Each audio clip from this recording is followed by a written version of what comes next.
வணக்கம். இந்திய நேரப்படி இரவு 8:30 மணி செய்திகள். முதலில் ஜெம் தலைப்பு செய்திகளை காணலாம். வயநாட்டில் சுற்றுலாத்துறையை மீட்டெடுத்து மக்கள் வருகையை ஊக்குவிக்க முயற்சிகளை மேற்கொள்ள வேண்டும். மக்களவை எதிர்க்கட்சித் தலைவர் ராகுல் காந்தி வலியுறுத்தல். செங்கல்பட்டு மாவட்டத்தில் ரூபாய் 400 கோடி மதிப்பீட்டில் புதிய தொழிற்சாலை அமைக்க ஓமியம் நிறுவனத்துடன் முதலமைச்சர் மு.க. ஸ்டாலின் ஒப்பந்தம். ஆந்திர மாநிலத்தில் பெய்த கனமழையில் 10 பேர் உயிரிழப்பு. உயிரிழந்தோரின் குடும்பத்திற்கு தலா ரூபாய் 5 லட்சம் வழங்கப்படும் என ஆந்திர அரசு அறிவிப்பு. பூலித்தேவரின் வரலாற்றை தமிழ்நிலம் எந்நாளும் போற்றும். முதலமைச்சர் மு.க. ஸ்டாலின் சமூக வலைதளத்தில் பதிவு. வடமேற்கு வங்கக்கடலில் நிலவிய காற்றழுத்த தாழ்வு மண்டலம் காரணமாக தமிழகத்தில் 7ஆம் தேதி வரை மிதமான மழைக்கு வாய்ப்பு. சென்னை வானிலை ஆய்வு மையம் தகவல். இனி விரிவான செய்திகளை காணலாம். வயநாட்டில் சுற்றுலாத்துறையை மீட்டெடுத்து மக்கள் வருகையை ஊக்குவிக்க முயற்சிகளை மேற்கொள்ள வேண்டும் என நாடாளுமன்ற உறுப்பினர் ராகுல் காந்தி தெரிவித்துள்ளார். மக்களவை எதிர்க்கட்சித் தலைவர் ராகுல் காந்தி, காங்கிரஸ் பொதுச் செயலாளர் பிரியங்கா காந்தி மற்றும் சில கேரள காங்கிரஸ் தலைவர்களுடன் காணொலி காட்சி வாயிலாக சந்திப்பு நடத்தினர்.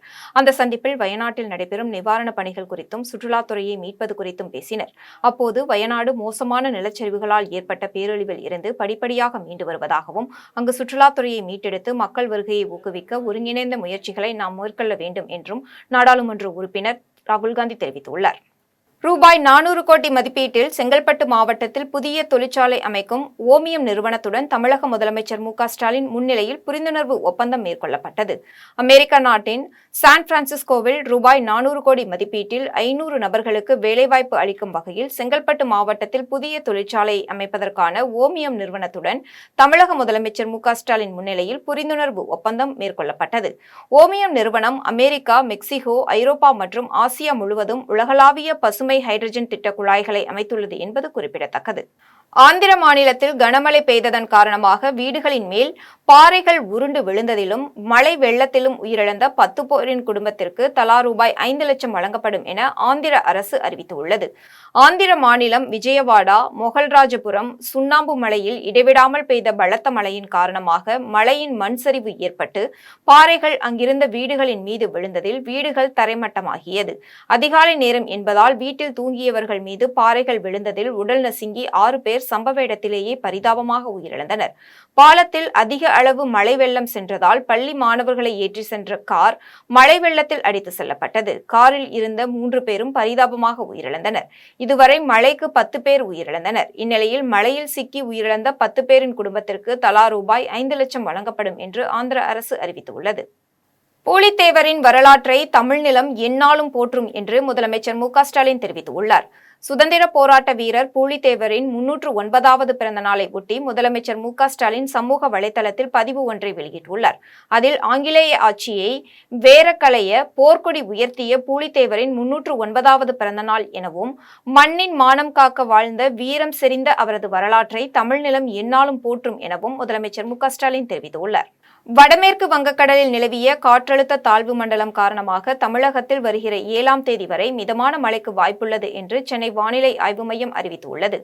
இது தொடர்பாக சென்னை வானிலை ஆய்வு மையம் செய்தி வெளியிட்டுள்ளது. அதில் மத்திய மேற்கு மற்றும் அதனை ஒட்டிய வடமேற்கு வங்கக்கடலில் நிலவிய காற்றழுத்த தாழ்வு மண்டலம் வடமேற்கு திசையில் நகர்ந்து வடக்கு ஆந்திரா, தெற்கு ஒரிசா கடற்கரை பகுதிகளில் கலிங்கப்பட்டினத்திற்கு அருகே கரையை கடந்தது. இந்நிலையில் தமிழகத்தில் ஓரிரு இடங்களிலும் புதுவை மற்றும் காரைக்கால் பகுதிகளிலும் இடி மின்னலுடன் மிதமான மழை பெய்யக்கூடும் என்றும் மேலும் வலுவான தரைக்காற்று 40 கிலோமீட்டர் வேகத்தில் வீசக்கூடும் என்றும் நாளை முதல் 7ஆம் தேதி வரை தமிழகத்தில் ஓரிரு இடங்களிலும் புதுவை மற்றும் காரைக்கால் பகுதிகளிலும் இடி மின்னலுடன் மிதமான மழை பெய்யும் எனவும் சென்னை மற்றும் புறநகர் பகுதிகளில் அடுத்தடுத்த 24 மணி நேரத்திற்கு வானம் பொதுவாக மேகமூட்டத்துடன் காணப்படும் எனவும் நகரின் ஒரு சில பகுதிகளில் லேசான மழை பெய்ய வாய்ப்புள்ளது எனவும் சென்னை வானிலை ஆய்வு மையம் தெரிவித்துள்ளது. அம்பாசமுத்திரத்தில் பூலித்தேவரின் 309வது பிறந்தநாள் விழா கொண்டாடப்பட்டது.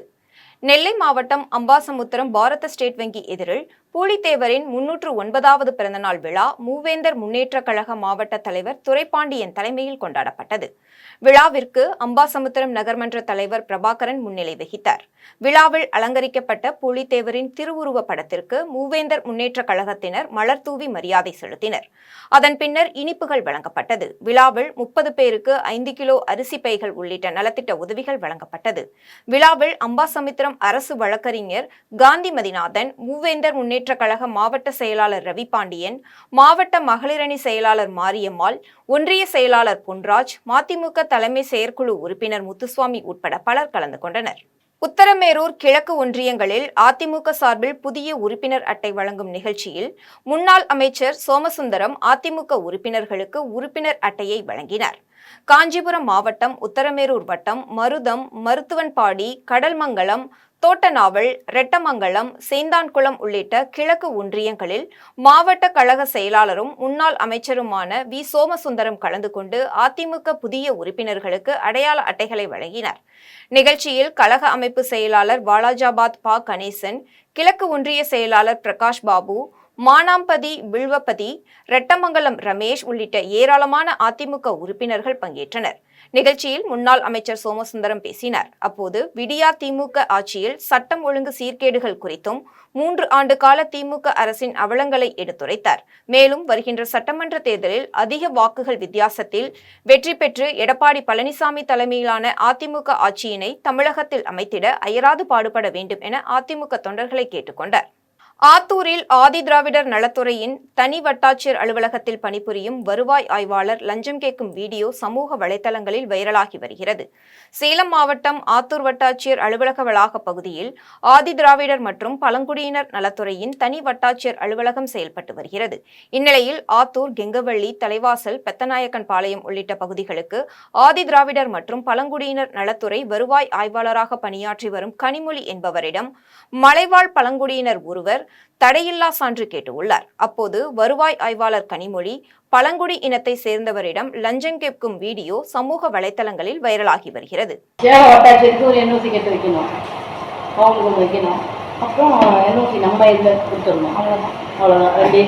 கொடுத்துட்டு சர்வீஸ் சர்டிஃபிகேஷன் போட்டு இது அவங்களுக்கு ஏஜுக்கு இந்த ப்ரொபோசல் ரெடி பண்ணி கொடுத்துருக்காரு, தகராசாக தான் கொடுத்துருக்காரு. அதை ஏஜுக்கு அனுப்பி விடணும். ப்ளஸ் என்ஓசிக்கு அனுப்பி விடணும். உங்களுக்கு சில வேலை இருக்குது. என்ஓசிக்கு இவங்க அமௌண்ட்டு கேட்பாங்க, தாசில்தார் அமௌண்ட் அவங்க போகிறாங்க. நீங்கள் ஆஃபீஸுக்கு கொஞ்சம் பார்த்துருந்தோம். அதே சமயத்தில் ஃப்ரெண்டு பேசினாங்கல்ல, இப்போ அவங்களுக்கு போய் என்ஓசி தான் அவங்க பார்க்கணும். ராமநாதபுரம் தனியார் மஹாலில் தம்பதியர்களை கௌரவிக்கும் விதமாக மனைவி நல வேட்பு நாள் விழா நடைபெற்றது. தத்துவஞானி வேதாத்ரி மகரிஷியின் மனைவி அன்னை லோகாம்பாளின் 110வது பிறந்த நாளை முன்னிட்டு ராமநாதபுரத்தில் சிறப்பு தம்பதியர்களை கௌரவிக்கும் விழா தனியார் மஹாலில் நடைபெற்றது. விழாவில் பங்கேற்றவர்களை நிர்வாக அறங்காவலர் கிருஷ்ணன் வரவேற்றார். அறங்காவலர் தரணி முருகேசன் வாழ்த்துரை வழங்கினார். மணவளக்கலை பேராசிரியர் முத்துக்குமரன் சிறப்புரை ஆற்றினார். விழாவில் கணவன் மனைவி ஒருவரை ஒருவர் புரிந்து கொண்டு வாழ்வதற்கான சூழலை ஏற்படுத்துவதற்காகவும் கணவன் மனைவி விட்டு கொடுத்து வாழ்வதற்காகவும் ஆண்டுதோறும் மனைவி நல வேட்பு நாள் நடத்தப்படுகிறது என விழாவில் பங்கேற்றவர்கள் தெரிவித்தனர். ஆண்டிவட்டம் பகுதியில் இருசக்கர வாகனத்தின் மீது மினிவேன் மோதிய விபத்தில் பெண் ஒருவர் சம்பவ இடத்திலேயே பரிதாபமாக உயிரிழந்தார். திருப்பத்தூர் மாவட்டம் ஏகே மோட்டூர் பகுதியைச் சேர்ந்த சிவானந்தன் என்பவர் தனது மனைவி பழனியம்மாளுடன் இருசக்கர வாகனத்தில் திருப்பத்தூருக்கு இறைச்சி வாங்க வந்தனர். அப்போது ராமநாயக்கன்பேட்டை பகுதியைச் சேர்ந்த சிலர் எருதுவிடும் திருவிழாவிற்காக மாடுகளை பிக்கப் வேனில் ஏற்றிக்கொண்டு ஆண்டிவட்டம் பகுதியில் அதிவேகமாக சென்று கொண்டிருந்தனர். அப்போது மினிவேன் முன்னால் சென்று கொண்டிருந்த இருசக்கர வாகனத்தின் மீது மோதி விபத்துக்குள்ளானது. இந்த விபத்தில் கணவன் மனைவி இருவரும் தூக்கி வீசப்பட்டதில் மனைவி பழனியம்மாள் சம்பவ இடத்திலேயே பரிதாபமாக உயிரிழந்தார். படுகாயமடைந்த கணவர் சிவானந்தன் சிகிச்சைக்காக திருப்பத்தூர் அரசு மருத்துவமனையில் அனுமதிக்கப்பட்டுள்ளார். விபத்தை ஏற்படுத்திய மினிவேன் ஓட்டுநர் உள்ளிட்ட அனைவரும் மாட்டுடன் தப்பித்து சென்றனர். இதுகுறித்து திருப்பத்தூர் கிராமிய காவல்துறையினர் வழக்கு பதிவு செய்து விசாரணை மேற்கொண்டு வருகின்றனர். தூத்துக்குடியில் பிளாசம் அமைப்பின் இயக்குனர் மிர்சி அன்னபூரணி தலைமையில் காசநோய் குறித்த விழிப்புணர்வு கருத்தரங்கம் நடைபெற்றது. தூத்துக்குடியில் மத்திய அரசின் காசநோய் ஒழிப்பு திட்டத்தின் கீழ் பிளாசம் என்ற அமைப்பு சார்பில் காசநோய் குறித்த விழிப்புணர்வு கருத்தரங்கம் நடைபெற்றது. கருத்தரங்கிற்கு பிளாசம் அமைப்பின் இயக்குனர் மிர்சி அன்னபூரணி தலைமை தாங்கினார். கருத்தரங்கில் காசநோய் என்பது எளிதில் குணப்படுத்தக்கூடிய நோயாகும் என்றும் இந்த நோயாளிகளை சமூகத்தில் தனிமைப்படுத்தக்கூடாது, அவர்களும் மற்றவர்களைப் போல் வாழ்வதற்கு நடவடிக்கை எடுக்க வேண்டும், அவர்களிடம் அன்பாக பழக வேண்டும் என்றும் எடுத்துக் கூறப்பட்டது.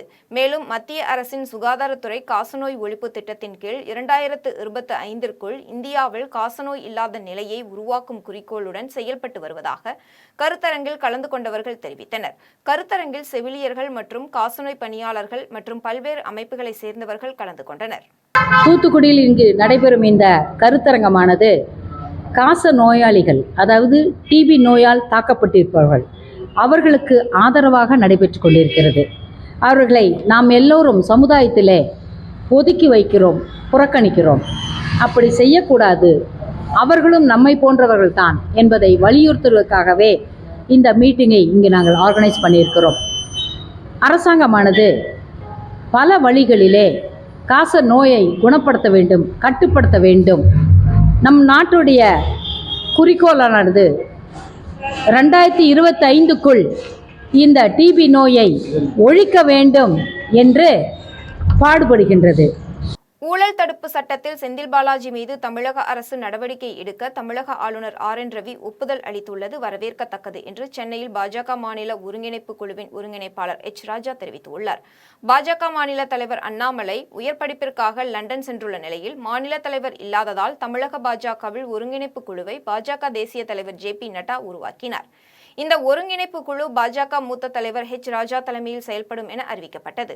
ஒருங்கிணைப்பு குழு போடப்பட்ட பின்னர் தமிழக ஆளுநர் RN ரவியை பாஜக மூத்த தலைவர் H. ராஜா சந்தித்து பேசினார்.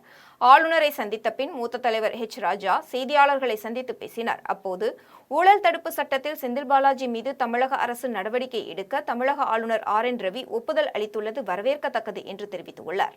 திடீர்னு சந்தித்ததற்கான மரியாதை நிமித்தமாக ஆளுநர் அவர்களை சந்தித்தேன்.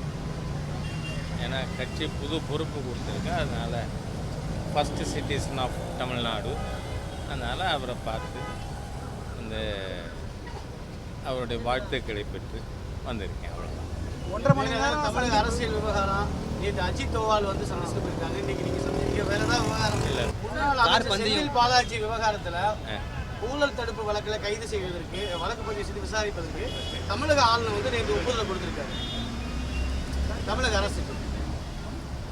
அது ஜனவரி மாதம் பரிந்துரை பண்ண கடிதத்துக்கு ஏற்கனவே நீங்கள் 5 வருஷத்துக்கு முன்னாடி குளித்தலையில் தமிழகத்தினுடைய மாண்புமிகு முதலமைச்சர் அவர்கள் அப்போ எதிர்கட்சி தலைவராக இருந்த பொழுதே அவர் சர்டிஃபை பண்ண ஊழல்வாதி செந்தில் பாலாஜி. என்ன அதுக்கு இப்போ அனுமதியும் கிடைச்சிருக்குன்னா வரவேற்கத்தக்க விஷயம். தர்மபுரியில் மாவட்ட அளவில் நடைபெற்ற தடகள விளையாட்டுப் போட்டிகளில் 550 மாணவ மாணவிகள் ஆர்வத்துடன் பங்கேற்றனர்.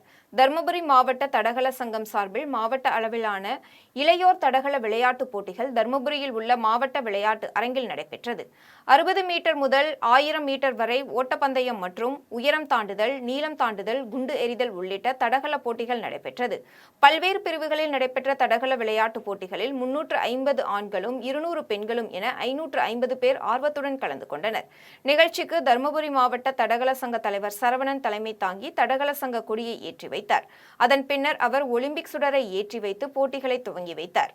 போட்டியில் முதலிடத்தை பெற்றவர்கள் 20ஆம் தேதி முதல் ஈரோட்டில் நடைபெறும் மாநில அளவிலான தடகள விளையாட்டுப் போட்டிகளில் கலந்து கொள்ள அழைத்து செல்லப்படுவார்கள் என தெரிவிக்கப்பட்டுள்ளது. இதில் ரோட்டரி மீட்டுடன் சங்க தலைவர் கணேஷ், செயலாளர் அன்பழகன், பொருளாளர் அசோக்குமார், தொழிலதிபர்கள் Thiyagarajan, Sadasivam, Sivaraman, Bhaskar, Rotary midtown சங்க நிர்வாகிகள் பலர் கலந்து கொண்டனர். குடியாத்தம் அருகே மாற்றுத்திறனாளி ஓட்டி சென்ற ஆட்டோ கவிழ்ந்து விபத்துக்குள்ளானதில் பெண் ஒருவர் உயிரிழந்தார். வேலூர் மாவட்டம் குடியாத்தம் தரணம்பேட்டை பகுதியைச் சேர்ந்த அக்பர் என்பவர் சமையல் தொழில் செய்து வரும் நிலையில் தனது உறவினர் வீட்டின் விசேஷத்தில் கலந்து கொள்ள அக்பர் மனைவி சாயிதா, மகன் அசோகன், மகள் மசூதா ஆகியோர் மாற்றுத்திறனாளி சையத்காதர் ஓட்டிய ஆட்டோவில் வேலூருக்கு சென்றனர். குடியாத்தம் அடுத்த வேப்பூர் கிராமத்தில் ஓட்டுநரின் கட்டுப்பாட்டை இழந்த ஆட்டோ பாறை மீது மோதி சாலையோரம் பள்ளத்தில் கவிழ்ந்து விபத்துக்குள்ளானது. இந்த விபத்தில் அக்பரின் மனைவி சாயிதா சம்பவ இடத்திலேயே உயிரிழந்தார். இதுகுறித்து தகவல் அறிந்து சம்பவ இடத்திற்கு விரைந்து வந்த குடியாத்தம் காவல்துறையினர் சாயிதாவின் உடலை மீட்டு பிரேத பரிசோதனைக்காக குடியாத்தம் அரசு மருத்துவமனைக்கு அனுப்பி வைத்தனர். மேலும் படுகாயம் அடைந்தவர்களை சிகிச்சைக்காக அனுப்பி வைத்தனர். இதனை அடுத்து வழக்கு பதிவு செய்து விசாரணை நடத்தி வருகின்றனர். விருதாச்சலம் பகுதியில் வாகன விபத்துகளை கட்டுப்படுத்த போக்குவரத்து காவல்துறையினர் வாகன சோதனையில் ஈடுபட்டு வருகின்றனர். மாவட்ட காவல்துறை கண்காணிப்பாளர் ராஜாராம் உத்தரவின் பேரில் காவல்துறை கண்காணிப்பாளர் கிரியாசக்தி அறிவுறுத்தலின்படியும் போக்குவரத்து காவல் ஆய்வாளர் கோவிந்தசாமி, போக்குவரத்து காவல் உதவி ஆய்வாளர் குமார் ஆகியோர் தலைமையில் கடலூர் மாவட்டம் விருதாசலத்தில் பொதுமக்கள் நலன் கருதி வாகன ஓட்டிகளால் ஏற்படும் விபத்துகளை கட்டுப்படுத்த ஓட்டுநர் உரிமம் வைத்துள்ளனரா, வாகனத்திற்கு உரிய ஆவணம் மற்றும் இன்சூரன்ஸ் இருக்கிறதா என போக்குவரத்து காவல்துறையினர் சரிபார்ப்பு பணியில் ஈடுபட்டு வருகின்றனர். மேலும் மது அருந்திவிட்டு வாகனம் ஓட்டுவதால் 50% விபத்துகள் ஏற்படுவதை கருத்தில் கொண்டு மது அருந்திவிட்டு வாகனம் ஓட்டுபவர்களுக்கு ரூபாய் 10,000 அபராதம் விதித்து போக்குவரத்து காவல்துறையினர் அதிரடி நடவடிக்கை மேற்கொண்டு வருகின்றனர். இதில் முத்துக்குமரன், முத்துவேல், முதல்நிலை காவலர் வசந்த்குமார் உள்ளிட்ட போக்குவரத்து காவலர்கள் கலந்து கொண்டனர். திருத்துறைப்பூண்டி அடுத்த ஆலத்தம்பாடியில் நடைபெற்ற விழாவில் பல்வேறு கட்சிகளில் இருந்து விலகிய 300க்கும் மேற்பட்டோர் தமிழக வெற்றி கழகத்தில் தங்களை இணைத்துக் கொண்டனர். திருவாரூர் மாவட்டம் திருத்துறைப்பூண்டி அடுத்த ஆலத்தம்பாடியில் உள்ள தனியார் திருமண அரங்கில் தமிழக வெற்றி கழகம் சார்பில் மாற்றுக் கட்சியினரை இணைக்கும் விழா மற்றும் நலத்திட்ட உதவிகள் வழங்கும் விழா மாவட்ட இளைஞரணி தலைவர் மணி தலைமையில் நடைபெற்றது. நிகழ்ச்சியில் திருத்துறைப்பூண்டி, முத்துப்பேட்டை, கோட்டூர் உள்ளிட்ட பகுதிகளில் இருந்து 500க்கும் மேற்பட்டோர் கலந்து கொண்டனர். விழாவில் பல்வேறு மாற்றுக் கட்சிகளில் இருந்து விலகிய 300க்கும் மேற்பட்ட பெண்கள் தமிழக வெற்றி கழகத்தில் தங்களை இணைத்துக் கொண்டனர். அதனைத் தொடர்ந்து மாற்றுத்திறனாளிகள், பெண்கள் என 100க்கும் மேற்பட்டோருக்கு குடங்கள், அரிசி, காய்கறிகள் உள்ளிட்ட நலத்திட்ட உதவிகள் வழங்கப்பட்டது. நிகழ்ச்சியில் கலந்து கொண்ட அனைவருக்கும் மதிய உணவு வெஜிடபிள் பிரியாணி வழங்கப்பட்டது. இதில் தமிழக வெற்றி கழகத்தினர் திரளாக கலந்து கொண்டனர். நாடாளுமன்ற தேர்தலில் வெற்றிக்கு உழைத்த இந்திய கூட்டணி நிர்வாகிகளுக்கு காங்கிரஸ் கட்சியை சார்ந்த கடலூர் நாடாளுமன்ற உறுப்பினர் விஷ்ணு பிரசாத் நன்றி தெரிவித்தார். நடந்து முடிந்த நாடாளுமன்ற தேர்தலில் வெற்றி பெற்ற கடலூர் நாடாளுமன்ற உறுப்பினர் டாக்டர் விஷ்ணு பிரசாத், வெற்றிக்கு உழைத்த இந்தியா கூட்டணியின் அனைத்து கட்சி நிர்வாகிகளுக்கும் தொண்டர்களுக்கும் நன்றி தெரிவிக்கும் கூட்டம் தனியார் திருமண மஹாலில் நடைபெற்றது. கூட்டத்திற்கு கடலூர் மேற்கு மாவட்ட திமுக செயலாளரும் திறன் மேம்பாட்டுத்துறை அமைச்சருமான ஏ. கணேசன் தலைமை தாங்கினார். நிகழ்ச்சியில் பன்ருட்டி நகரம், பன்ருட்டி வடக்கு ஒன்றியம், அண்ணா கிராம ஒன்றியம், நெல்லிக்குப்பம் நகரம், தொரப்பாடி பேரூராட்சி, மேல்பட்டாம்பாக்கம் உள்ளிட்ட பகுதிகளை சார்ந்த நிர்வாகிகளுக்கு நாடாளுமன்ற உறுப்பினர் டாக்டர் விஷ்ணு பிரசாத் சால்வை அணிவித்து நன்றி தெரிவித்தார். நிகழ்ச்சியில் அனைத்து கட்சி மாவட்ட, நகர, ஒன்றிய சார்பு அணி நிர்வாகிகள் மற்றும் தொண்டர்கள் திரளாக கலந்து கொண்டனர். ஃபார்முலா 4 கார் பந்தயத்தை பார்ப்பதற்கு சென்னை வந்துள்ளதாக சௌரவ் கங்குலி தெரிவித்துள்ளார். இது தொடர்பாக சென்னை விமான நிலையத்தில் சௌரவ் கங்குலி செய்தியாளர்களை சந்தித்து பேசினார். அப்போது சென்னையில் நடைபெறும் ஃபார்முலா 4 கார் பந்தயத்தை பார்ப்பதற்காக ஆவலாக உள்ளதால் சென்னை வந்துள்ளேன் எனவும் கங்குலி தெரிவித்துள்ளார்.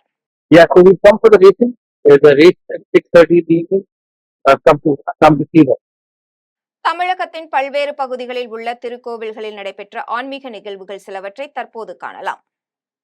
கன்னியாகுமரி மாவட்டம் நாகர்கோவிலில் அமைந்துள்ள நாகராஜா திருக்கோவிலில் தொழுநோயால் பாதிக்கப்பட்ட களக்காடு மன்னர் ஞாயிற்றுக்கிழமை வருகை புரிந்து வழிபாடுகள் செய்ததால் அவர் நோயிலிருந்து விடுபட்டதாக வரலாறு பிரபலமானது. மேலும் ஆவணி மாதம் ஞாயிற்றுக்கிழமைகளில் நாகராஜருக்கு உப்பு, மிளகு, மஞ்சள் பொடி ஆகிய பொருட்களை கொண்டு பக்தர்கள் நேரடியாக அபிஷேகம் செய்து வழிபட்டால் நோய்கள் நீங்கும் எனவும், திருமண தடை நீங்கும் எனவும், குழந்தை பேறு கிட்டும் எனவும் பக்தர்களின் நம்பிக்கையாக உள்ளது. இதனால் தமிழகத்தின் பல்வேறு மாவட்டங்களில் இருந்தும் கேரளாவில் இருந்தும் திரளான பக்தர்கள் வருகை புரிந்து நாகராஜரை வழிபட்டனர். காரைக்காலில் இயற்கை இடர்பாடுகளில் இருந்து மக்களை காக்க வேண்டி தீச்சட்டி ஏந்தியும், விவசாயம் செழிக்க வேண்டி முளைப்பாரி தூக்கியும், உணவு பஞ்சம் ஏற்படாமல் இருக்க கஞ்சி களையம் சுமந்தும் ஆதிபராசக்தி வழிபாட்டு மன்றத்தை சேர்ந்த 2000க்கும் மேற்பட்ட பெண்கள் செவ்வாடை அணிந்து கலந்து கொண்டு ஊர்வலமாக சென்றனர். காரைக்கால் அம்மையார் ஆலயத்தில் இருந்து தொடங்கிய ஊர்வலத்தை புதுச்சேரி குடிமைப்பொருள் வழங்கல் துறை அமைச்சர் PRN திருமுருகன் துவக்கி வைத்தார். ஊர்வலம் காரைக்காலின் முக்கிய வீதிகள் வழியாக சென்று வழிபாட்டு மன்றத்தை அடைந்தது. அங்கு பெண்கள் நேர்த்திக்கடன் செலுத்தி வழிபாடு நடத்தினர். நிகழ்ச்சியில் புதுச்சேரி மின்திரள் குழுமம் இயக்குநர் மீனாட்சி சுந்தரம், ஆதிபராசக்தி மன்ற ஆலோசகர் சிவகுமார் உள்ளிட்ட ஏராளமானோர் கலந்து கொண்டனர்.